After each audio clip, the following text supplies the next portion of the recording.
Long before the Spanish conquistadors set foot on Texas soil, South Texas was home to various indigenous people whose roots stretched back to ancient times. As far back as 10,000 years before Columbus, nomadic hunters gathered and roamed this landscape. They followed herds of bison and deer. They fished along the rivers and gathered the fruits of this land. These early people lived in small groups, moving with the seasons, intimately connected to this land that surrounded them. The land of South Texas is unique. Vast stretches of thorny brushland where mesquite and prickly pear cactuses grow. They're broken by the meandering rivers like the San Antonio and the Nueces. They cut their way southward to the Gulf of Mexico. This harsh place in many ways. The summers are blistering, the winters can be surprisingly cold, and the rainfall is very unpredictable.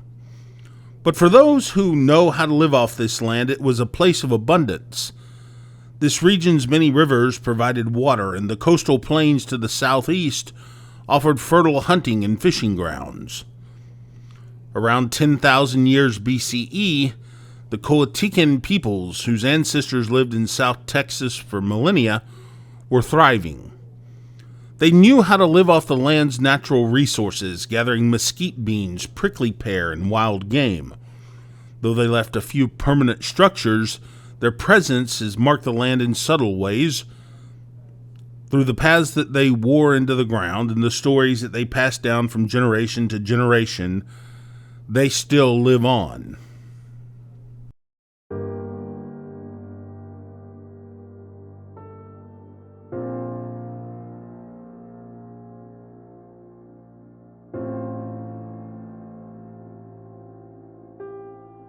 I'm journalist Matt Pierce, and this is the Phases of Time podcast, the Texas series. In this episode, we're going to dive deep into the history of South Texas from San Antonio to the Rio Grande Valley. A land rich with stories, cultures, and a very complicated past. It's a region where the ground itself seems to hold memory to thousands and thousands of years of the human experience. A place where boundaries blur between ancient and modern. Very different people, very different nations. To understand South Texas, we need to go back to a time before the European settlers, before missions and ranches, even before the first city walls were built.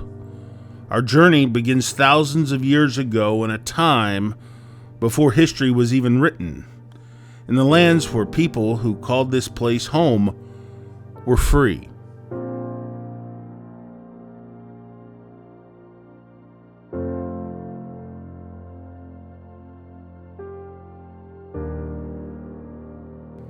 We're going to move into the 1500s now. The world was changing, and South Texas was about to feel the tremors of that change. In 1528, Spanish explorer Alvar Núñez Cabeza de Vaca wandered through what is now South Texas after being shipwrecked off the Gulf Coast. His accounts of the land and its people were some of the first written records of this region, offering a glimpse into a world that, until then, had been largely unknown only to the indigenous people who lived here. But the real transformation came later, in the 1700s, when the Spanish began to colonize Texas in earnest. They established missions, presidios, forts, and some settlements across South Texas, with San Antonio at the center of this new frontier.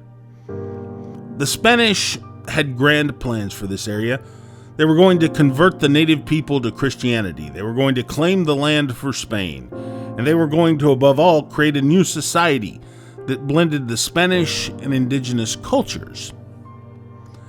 In 1718, the mission San Antonio del Avero, also known as the Alamo, was founded. They were making the beginning of San Antonio as a key settlement in the colonial empire. The missions were intended to be self-sufficient communities where indigenous people would be taught European farming techniques. They would be taught Christianity and Spanish culture. The goal here was to civilize them, though in reality the missions were often places of hardship, cultural oppression for the native populations. The land itself played a crucial role in shaping these early settlements. South Texas, with its unpredictable weather and difficult terrain, forced the Spanish to adapt. The missions became centers of agricultural experimentation with crops like corn, beans, and cotton growing in the fertile river valleys. Ranching, too, took its toll here. With vast herds of cattle and sheep grazing on the open plains, this laid the foundation for South Texas's long history of cattle, a tradition that endures today.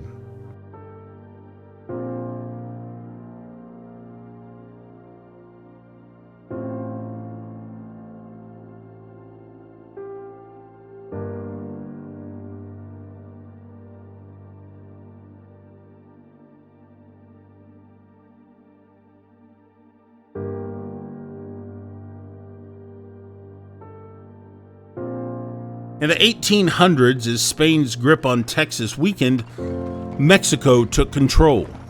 A new wave of settlers began to arrive in South Texas.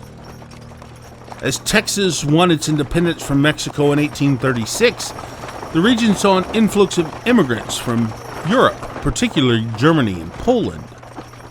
The German settlers brought with them traditions of farming. They founded towns like New Braunfels and Fredericksburg, north of San Antonio. These remain vibrant centers of German culture today. These settlers blended their European customs with the Texan way of life. They created a unique cultural fusion. They brought their beer brewing, sausage making, and sense of community centered around small towns, churches, and festivals. Polish immigrants, too, left their mark on South Texas, founding towns like Panna Maria in the mid-1800s. As the first permanent Polish settlement in the United States, Panna Maria became a hub of Polish culture and Catholicism in Texas. Like the Germans, the Poles were hardworking farmers, and they adapted to the harsh South Texas climate with determination, building strong communities that still exist today. But alongside these European immigrants, South Texas was also profoundly shaped by the Mexican culture that had been rooted in this region for centuries. Even after Texas became part of the United States in 1845, the borderlands between Texas and Mexico remained a place of fluid identities and deep connections. Families straddled both sides of the Rio Grande and Nueces rivers, and the Spanish remained the dominant language in many towns. The Mexican influence in South Texas is impossible to overstate. From architecture to music, food to traditions, the Mexican culture blended with Anglo, German, and Polish influences to create something entirely unique. The ranching culture began with the Spanish vaqueros, the cowboys, and they've evolved into the Texas cowboy tradition. Tejano music, a vibrant fusion of Mexican, Spanish, and European sounds, took root here in South Texas, blending accordion-driven polkas with traditional Mexican ballads.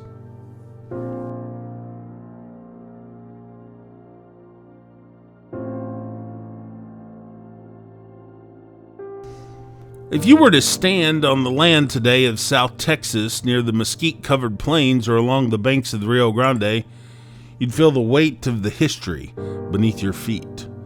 The land hasn't changed much in all these years. A thorny brush still stretches as far as the eye can see, and rivers still snake their way across the dry earth. The wind still carries the scent of mesquite and sage. But at a time, if you look, very little has changed.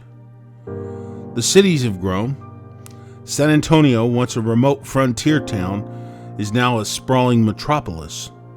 The highways are filled with trucks and cars, a far cry from the ox carts and horse-drawn carriages that once crossed this land. Yet despite all of this, the region's history is still very visible if you know where to look. In downtown San Antonio, You can visit the Alamo, the place where the walls still bear witness to centuries of conflict and struggles. They drive a little further into South Texas and you'll find small towns where the blend of culture is tangible, in the food and the festivals and the music, in the faces of the people that call this place home. The land of South Texas has always been a very complicated one. It's a place where the borders shift and where the cultures collide and blend, where identities are constantly reshaped. The region's history is full of conflict and cooperation. It's full of harsh realities and moments of beauty.